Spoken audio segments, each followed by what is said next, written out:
呢一度咧就係信和中心啦，咁彌敦道。咁如果去旺角，遠至旺角診所咧，可以行長沙街呢個入口嘅。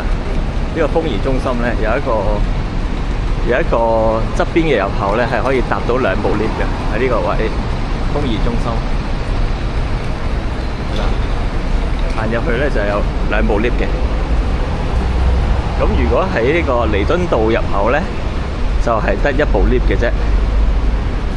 咁就會有幾級樓梯，咁就唔係太方便啦。對於一啲長者啊或者輪椅人士就冇咁方便嘅。就喺呢一個中銀呢個入口啦，呢個豐頤中心呢個入口就係有幾級樓梯嘅。呢個位咧喺中銀嘅隔離嚟嘅啫。